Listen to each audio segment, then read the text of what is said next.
जहाँ पानी के साधन नहीं है वहां पर यह संस्तुत की गई है कि मेड़ पर करेला लगाएं। यदि खाद मिलाने के बाद पर्याप्त नमी नहीं है तो पलेवा करें और पलेवा करने के बाद खेत को तैयार कर लें। ये मैं विशेष रूप से ये निवेदन करता हूं किसानों से कि सब्जी बोएं तो गोबर की खाद या कंपोस्ट खाद का प्रबंध अवश्य पहले से कर लें। नमस्ते दोस्तों, बातें खेती की में आपका स्वागत है। आपके साथ मैं हूं ऋतु शर्मा और मेरे साथ एक कृषि विशेषज्ञ डॉक्टर अवधेश शुक्ला जी। सर, आपका बहुत बहुत स्वागत है हमारे कार्यक्रम बातें खेती की में। आपको भी धन्यवाद। दोस्तों, आज हम बात करेंगे करेले की खेती के बारे में। किसान करेले की बुआई कर चुका है और उसका अंकुरण भी हो चुका है। इसके बाद की हम चर्चा करेंगे, लेकिन इससे पहले ये जानना बहुत जरूरी है कि कभी कभार किसान समय पर बुआई कर लेता है लेकिन उसका अंकुरण ठीक से नहीं हो पाता या यूं कहें कम होता है। इसके पीछे का क्या कारण है और इससे क्या क्या परेशानियां हो सकती है, इसके बारे में आज हम बात करेंगे। सर, अक्सर देखा गया है कि अगर करेले की खेती आपको करनी है तो करेले के बीज को अगर आप पहले से पानी में भिगो के रखेंगे तो अच्छा होता है, तो इसके बारे में कुछ बताइए। देखिए, सबसे पहले तो जो आपने बड़ा उत्तम प्रश्न किया है कि किसान ने बीज बोया और वो उसका जमाव नहीं हुआ, उसके लिए किसानों को ये बताना बहुत आवश्यक है कि जब भी वो किसी भी एजेंसी से बीज लेने जाएं तो वहां पर ये देख लें कि जो उनका पैकिंग है उसमें डेट ऑफ पैकिंग क्या है। अगर वो डेट ऑफ पैकिंग काफी दिनों पहले की है तो उसको न लें। होता ये है कि कंपनी से ये एजेंसीज अपना बीज ले लेती है और जब उसका नहीं बिकता है तो वो अगले साल के लिए सुरक्षित रख देते हैं और किसानों को दे देते हैं। उसका परिणाम ये होता है कि सीड रखे होने की वजह से या तो बिल्कुल ही नहीं जमता है और जमता है तो उसका जमाव प्रतिशत जो है वो कम हो जाता है, पहली बात।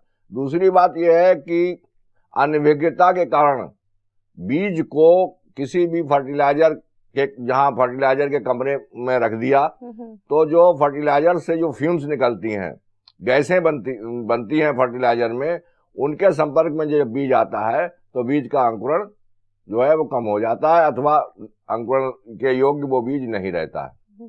तीसरे ये होता है कि बीज जो है वो अगर किसी तरीके से किसमें कीड़े लग गए हैं, जैसे गेहूं में घुन लग जाता है, पई लग जाती है, इसी तरीके से जो बीज में जो है ये कीड़े लग जाते हैं तो उनसे जो है इसका जो भ्रूण होता है भीतर का जो है वो भ्रूण नष्ट हो जाता है। तो अंकुरण उसमें स्वाभाविक है कि जब भ्रूण खत्म हो गया तो अंकुरण नहीं होगा।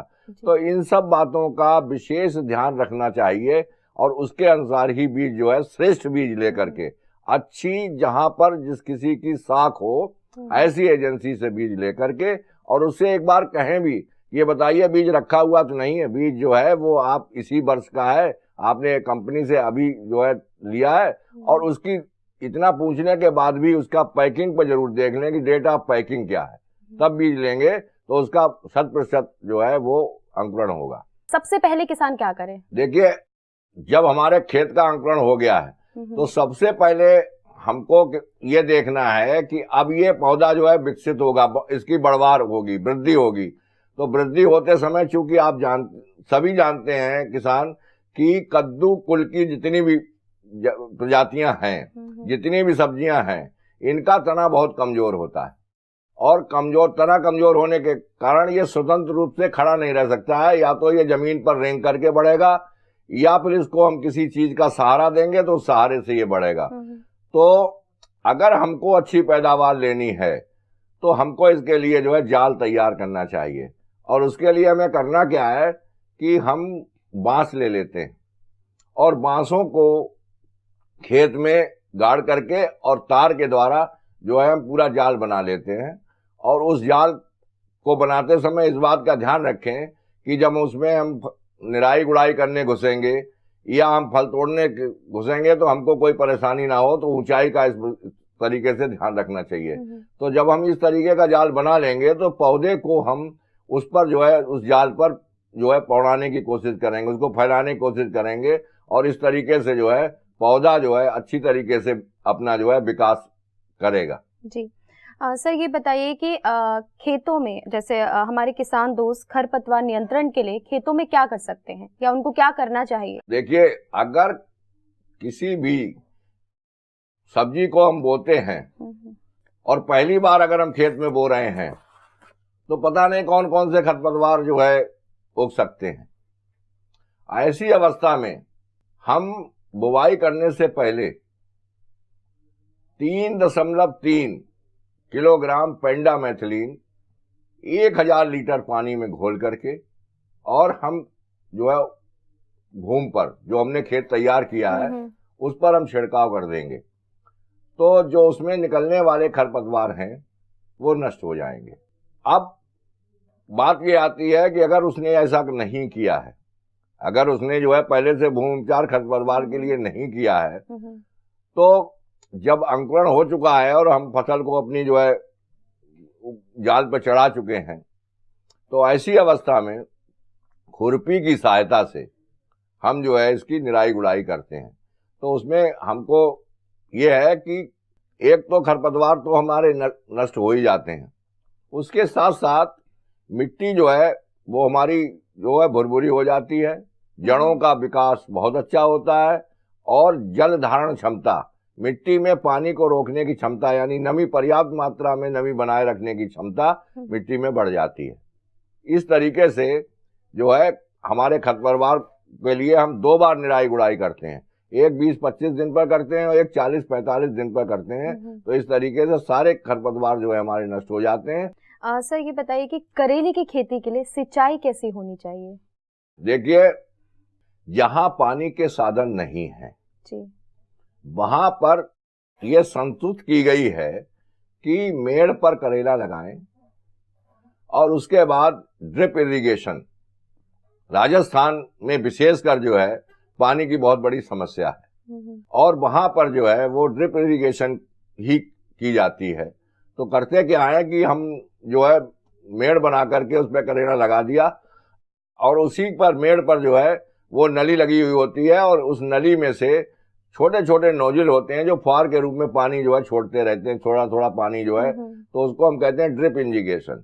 तो ड्रिप इरिगेशन से अगर हम सिंचाई करते हैं, लेकिन जहां हमारे पास पानी है, अच्छी तरीके से पानी है, वहां पर भी अगर हम मेड़ पे अगर लगाते हैं तो नाली में पानी देने से हमें पानी कम लगाना पड़ेगा और दूसरे जो है हमारा जो पानी है समान मात्रा में पौधे को प्राप्त होगा। तो ऐसी दशा में हम जब, चूंकि ये फसल फरवरी और मार्च इसका टाइम है, 15 फरवरी से 15 मार्च इसका समय है लगाने का। अब फरवरी में टेम्परेचर जो है वो बहुत कम होता है और धीरे धीरे हम चलते हैं ग्रीष्मकालीन अवस्था की तरफ। तो जब शुरुआत जब होती है तो हम 10-15 दिन में जो है एक सिंचाई करते रहें, लेकिन जैसे जैसे फरवरी के बाद अगर हमारा मार्च आ जाता है तो उस पीरियड में हम इंटरवल उसका कम कर देंगे और 7-8 दिन पर जो है सिंचाई शुरू कर देंगे। लेकिन जब फलस शुरू हो जाती है, अप्रैल में जाकर के जब फलस शुरू हो जाती है, उस समय पर्याप्त मात्रा में पौधे को नमी की आवश्यकता होती है और उस समय 5 या 6 दिन के अंतराल पर जो है हम सिंचाई करते रहें। फिलहाल हम यहाँ रुकते हैं एक छोटे से ब्रेक के लिए। ब्रेक के बाद हम आपको बताएंगे कि किसान अपने करेले की खेती को बेहतर बनाने के लिए क्या क्या उर्वरक का इस्तेमाल करें। जो हमने 1/3 नाइट्रोजन बचा के रखी है, उस नाइट्रोजन को यूरिया के द्वारा देना है। जब क्लोरोफिल जो है ये कीड़ा चूस लेता है रस के रूप में, तो प्रकाश संश्लेषण की क्रिया यानी भोजन बनाने की जो क्रिया है वो बाधित हो जाती है और पौधा धीरे धीरे कमजोर हो जाता है।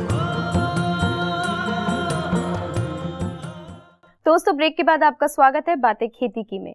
सर, हम बात कर रहे थे करेले की खेती के बारे में। करेले की खेती को बेहतर बनाने के लिए हम कौन कौन से उर्वरक इस्तेमाल कर सकते हैं और कैसे? देखिए, करेली, जहां तक बात है करेला की खेती की बात, तो जितनी भी हमारी सब्जियां हैं इनमें उर्वरक से ज्यादा आवश्यक है खाद। और किसान को चाहिए कि उर्वरकों का इस्तेमाल करने से पहले जब खेत की हम तैयारी कर रहे हैं उस समय 250 क्विंटल से लेकर के 300 क्विंटल पर हेक्टर गोबर की खाद अथवा कंपोस्ट खाद खेत में जो हम पहली जुताई करते हैं उसी समय डाल करके और खेत को अच्छी तरीके से जोत करके और उस खाद को अच्छी तरीके से खेत में मिला दें। और मिलाने के बाद, यदि खाद मिलाने के बाद पर्याप्त नमी नहीं है तो पलेवा करें, और पलेवा करने के बाद खेत को तैयार कर लें।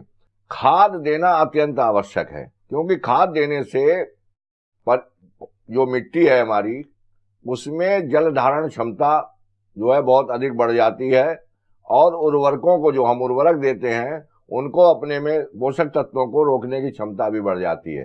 इसलिए इस बात के लिए मैं विशेष रूप से ये निवेदन करता हूं किसानों से कि सब्जी बोएं तो गोबर की खाद या कंपोस्ट खाद का प्रबंध अवश्य पहले से कर लें और उसको खेत की तैयारी के समय मिला दें। अब बात आती है उर्वरकों की। तो करेला के लिए 100 किलो नाइट्रोजन, 50 किलो फास्फेट और 50 किलो पोटाश की आवश्यकता पड़ती है। इसमें से 1/3 नाइट्रोजन को हम रोक लेते हैं, और बाकी जो है कुल मात्रा जो रह गई 2/3 मात्रा नाइट्रोजन की, वो और फास्फेट का पूरी मात्रा 50 किलो और पोटाश की पूरी मात्रा 50 किलो, इसको लेकर के हम बुवाई से पहले ही, जब हम बुवाई करेंगे उससे पहले खेत में हम इसको अच्छी तरीके से मिला देते हैं और उसके बाद बुवाई करते हैं। तो इस तरीके से ये उर्वरक जो है, जैसे ही अंकुरण शुरू होगा तो जड़ों को ये प्राप्त होना शुरू हो जाएगा और पौधा तेजी से इसका विकास होगा। अब जो हमने 1/3 नाइट्रोजन बचा के रखी है, उस नाइट्रोजन को यूरिया के द्वारा देना है।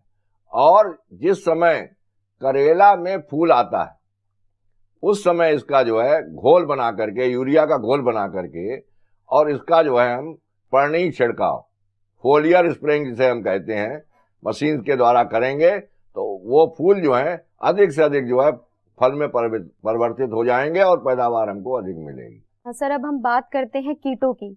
तो करेले की खेती में सबसे ज्यादा कौन से कीट लगते हैं और इनसे बचाव के लिए हम क्या कर सकते हैं?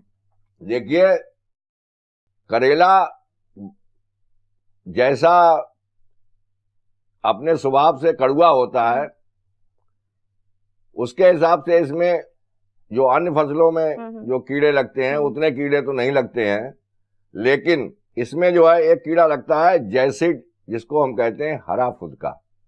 इसका होता क्या है कि ये हरे रंग का होता है और इसके पीठ के पीछे काले रंग के निशान होते हैं। ये इसकी पहचान है कि ये हरे रंग का होता है, और ये यहाँ पर बैठा हुआ है तो दूसरी जगह फुदक करके जाएगा, जंप लगाएगा। तो इसीलिए इसका नाम जो है किसान की भाषा में हरा फुदका कहते हैं, और वैसे वैज्ञानिक में इसको जैसिड कहते हैं। तो ये जो है इसके प्रौढ़ और इसके निम्फ पत्तियों का रस चूस लेते हैं। तो स्वाभाविक है, जब क्लोरोफिल जो है ये कीड़ा चूस लेता है रस के रूप में, तो प्रकाश संश्लेषण की क्रिया, यानी भोजन बनाने की जो क्रिया है, वो बाधित हो जाती है और पौधा धीरे धीरे कमजोर हो जाता है, पत्तियां पीली पड़ जाती हैं और पौधे मुरझाने लगते हैं और बाद में पौधे सूख भी जाते हैं। तो ऐसी दशा में जैसिड या हरा फुदका से बचने के लिए मैलाथियान 2 मिलीलीटर जो है प्रति लीटर पानी में हम इसको घोलें, और घोलने के बाद जो है इसका जो है 5-6 दिन के अंतराल पर जो है 2 बार जो है हम छिड़काव कर दें। एक बात का ध्यान रखने वाली बात ये भी है कि जिस वक्त हमारे फल लगे हुए हैं, अगर हमारे फल से पहले अगर ये लगा हुआ है तब तो कोई बात नहीं है, लेकिन अगर हमारे फल आ गए हैं तो मैलाथियान जो है वो बहुत हार्ड रसायन नहीं है, बहुत कठोर रसायन नहीं है, काफी दिन इसका इफेक्ट नहीं रहता है। तो पहले तो हम फल तोड़ लें, जितने भी हमको फल जो है वो तोड़ने हैं वो हम फल तोड़ देते हैं, उसके बाद हम इसका जो है स्प्रे करते हैं, और स्प्रे करने के बाद कम से कम जो है 5 या 6 दिन तक फिर हम फल नहीं तोड़ेंगे। 5-6 दिन के बाद अगर हम फल तोड़ेंगे तो इस रसायन का प्रभाव जो है खत्म हो जाएगा और हमको कोई नुकसान नहीं होगा। तो हमारा जो इंटीग्रेटेड पेस्ट मैनेजमेंट है, जिसको हम कहते हैं कि हम रसायनों का प्रयोग ना करें और ज्यादा से ज्यादा बायोलॉजिकल जो है कंट्रोल करें, जिससे हमारे शरीर में जो सब्जी के द्वारा जहर आ रहा है, तो जो मैंने रसायन बताए हैं, अगर बहुत ही भयंकर रूप से अगर ये कीड़े नहीं लगे हैं और 30 या 40% ही हमारा जो है आर्थिक क्षत हो रही है। तो ऐसी दशा में हम निमौली का जो अर्क है या ये कह लीजिए कि नीम का तेल हम इसका स्प्रेइंग करेंगे।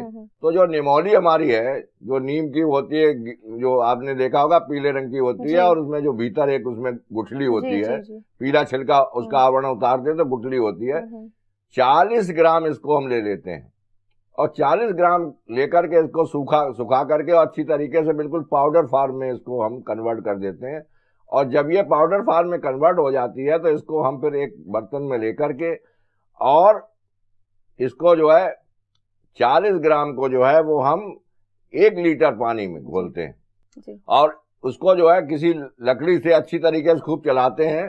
तो चलाते चलाते ये बिल्कुल सफेद रंग का जो है सॉल्यूशन बन जाता है, घोल बन जाता है।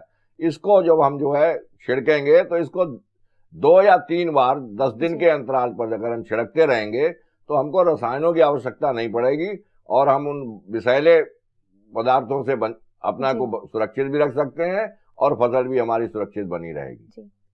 फिलहाल हम यहाँ रुकते हैं एक छोटे से ब्रेक के लिए। ब्रेक के बाद हम आपको बताएंगे कि किसान अपनी करेले की खेती को बेहतर बनाने के लिए क्या क्या उर्वरक का इस्तेमाल करें। बहुत ही भयंकर बीमारी है जो प्रारंभ में ही लगना शुरू हो जाती है, उसे कहते हैं पीत सिरा मोजेक। सर, करेले की अच्छी फसल के लिए हम क्या क्या सावधानियां बरत सकते हैं? पहली तोड़ाई जो है वो हमारी 50 से 60 दिन के अंदर प्रारंभ हो जाएगी।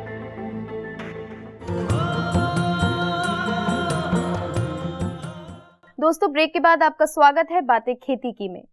सर, हमने ब्रेक में जाने से पहले बात करी थी कीटों के बारे में कि कौन कौन से कीट लग सकते हैं करेले की खेती में और इसके बचाव के लिए हम क्या कर सकते हैं। अब बात करते हैं रोगों की, तो कौन कौन से रोग लग सकते हैं और इसके बचाव के लिए क्या कर सकते हैं हमारे किसान दोस्त? देखिए, रोग जो है वो एक तो होते हैं फफूंदी से उत्पन्न होते हैं, फंगस से, और दूसरे जो है वो विषाणु से उत्पन्न होते हैं। तो हमको सबसे पहले अगर हम बीमारी की बात करते हैं तो हमारा उद्देश्य है prevention is better than cure.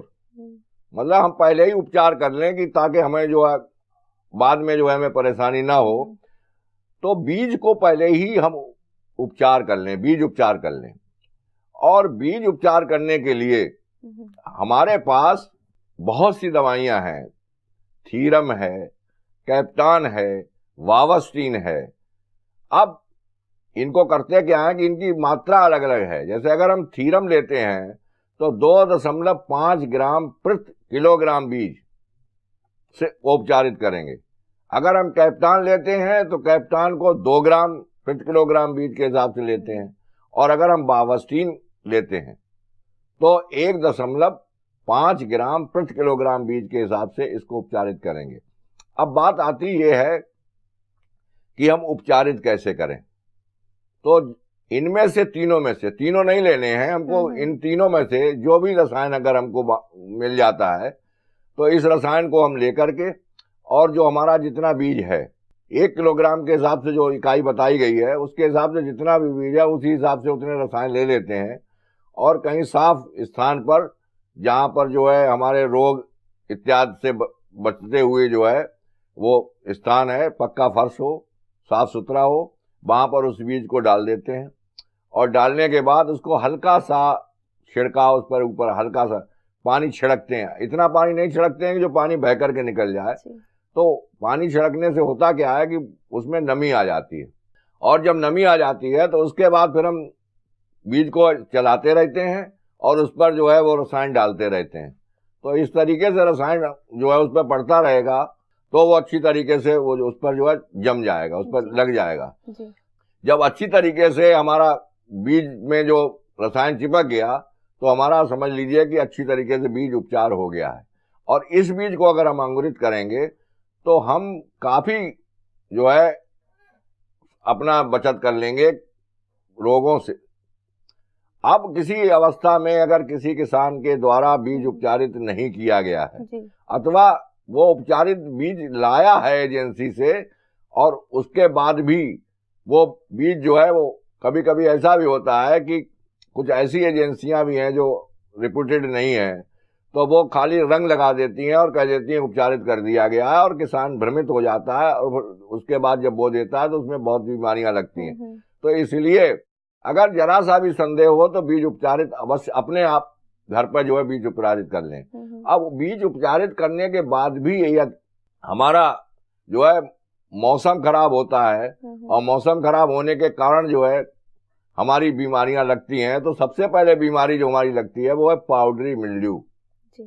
इसमें क्या होता है कि पाउडरी, इसका नाम ही जो है पाउडर की तरह जो है पत्तियों पर जो है जमना शुरू हो जाता है, और उससे जो है हमारी फोटोसिंथेसिस यानी प्रकाश संश्लेषण की क्रिया जो है वो बाधित हो जाती है, और उससे पौधा कमजोर हो जाता है धीरे धीरे। तो ऐसी दशा में इसके निवारण करने के लिए डाइथेनियम 45 एक रसायन है, और इसका जो है 0.2% घोल।